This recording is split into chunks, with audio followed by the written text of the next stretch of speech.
Neve veç guximi nuk na mungon, as na ka mungu kurr, prap bashkë me vetëvendosjen do të korrim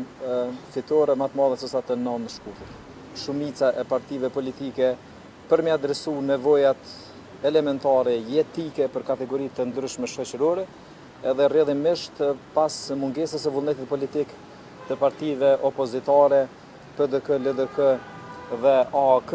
presidentja nuk ishte zgjidhje tjetër përveç se të firmos shpërbërjen e Kuvendit të Republikës Kosovës, e që dihet që me automatizëm tashmë shkojmë në zgjedhje, pa diskutime të ndryshme rreth asaj se kur është opsioni më optimal dhe më i favorshëm për qytetarët e Republikës Kosovës. Ne si guxo kemi mbrojtur qëndrimin që mes datës 21 dhjetor dhe datës 28, ne kemi preferuar datën 28. Arsyet janë të thjeshta për shkak se Komisioni Qendror Zgjedhor ende nuk ka certifikuar rezultatin e zgjedhjeve lokale,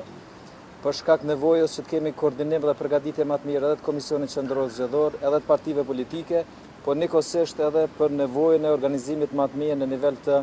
ambasadave dhe të konsulatave në vendet e Bashkimit Evropian, po edhe përtej Shtetet e Bashkuara të Amerikës, dhe ky ishte propozimi jo. Ne mendoj që data optimale mes datës 21 dhe 28 më e favorshmja, më e përshtatshmja për qytetarin, për mërgatën, për institucionin, për menaxhim më të mirë, është data 28 dhjetor. Neve veç guximi nuk na mungon, as na ka mungu kurr.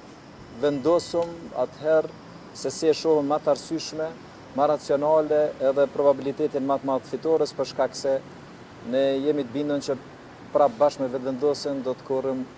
fitore më të madhe se sa të 9 në Shkutër.